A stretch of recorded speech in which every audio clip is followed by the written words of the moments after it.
نحمده ونصلي على رسوله الكريم اما بعد فاعوذ باللہ من الشیطان الرجیم بسم اللہ الرحمن الرحیم۔ معزز اساتذہ کرام اور میرے پیارے ساتھیوں، السلام علیکم ورحمۃ اللہ وبرکاتہ۔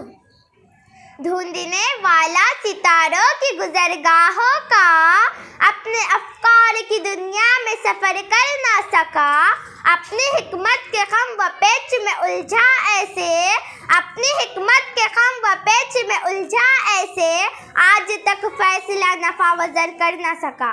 کسی بھی فرد کے اہم کارنامے کا احاطہ کرنے کے لیے حرف اور لفظ ہمیشہ ناکافی ثابت ہوتے ہیں، اور جب کسی کو ایک ہی ساتھ بیٹھ کر بہت سے تاریخ ساز کارنامے سے جمع ہو جائے تو زبان اور اظہار گونگے ہو جاتے ہیں۔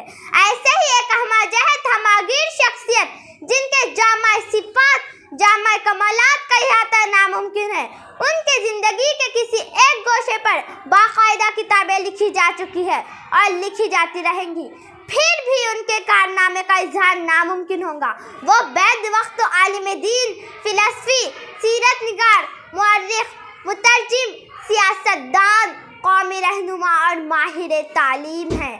جی ہاں سامعین، جی ہاں، ہم بات کر رہے ہیں مولانا ابوالکلام آزاد کی۔ سامعین اکرام، مولانا آزاد کی صحافتی زندگی لسان الصدق سے شروع ہو چکی تھی، لیکن انہوں نے 13 جولائی 1912 میں اپنا اخبار الہلال جاری کیا۔ مولانا آزاد کی انقلاب انگریزی تحریروں کے ذریعے ملک میں وطن کے لیے قربانی کی ایسی چنگاری لگی کہ انگریزوں کے خوبصورت افسانے کو خاکستر کر دیا۔ تیری خودی میں اگر انقلاب ہو پیدا، تیری خودی میں اگر انقلاب ہو پیدا، عجب نہیں کہ یہ 400 بدل ڈالے۔ سامعین اکرام، مولانا آزاد کی صحافتی زندگی کو 2 حصوں میں تقسیم کیا جا سکتا ہے۔ پہلے حصے میں انہوں نے جنگ آزاد کی چیز سے اپنے ملک کو غلامی کی زنجیر سے آزادی دلائی۔ دوسرا حصہ ان کی اس زندگی کا احاطہ کرتا ہے جب انہوں نے وزیر تعلیم کے اعلیٰ منصب کو عزت بخشی اور قوم کے ہر فرد کو تعلیم سے آراستہ کرنے کا منصوبہ بنایا۔ مولانا کا مختصر سا عہد وزارت ہندوستان کی تعلیم میں سنگ میل کی بنیاد رکھتا ہے۔ انہوں نے ملک میں یونیورسٹیاں قائم کی۔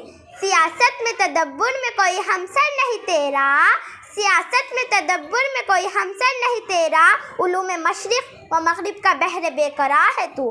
سامعین اکرام، مولانا آزاد کی زندگی کا ہر لمحہ انسانی دوستی میں صرف کیا۔ ان کی زندگی کا کوئی ایسا لمحہ نہ تھا جہاں آپ اپنے مقصد سے غافل ہو۔ آپ کے خیالات اور افکار ہمارے لیے یقیناً مشعل راہ ہے۔ مستقبل کا ہندوستان آپ کو امام الہند کے خطاب سے نذرانہ عقیدت پیش کرتا ہے۔ بجھ گیا اے زندگی تیرا چراغ علم و فن، غرق ظلمت ہو گئی علم و ادب کی انجمن، یوں چلا بادی خزار کا ایک جھونکا دفعتاً، رہ گیا مرجھا کے تہذیب و تمدن کا چمن۔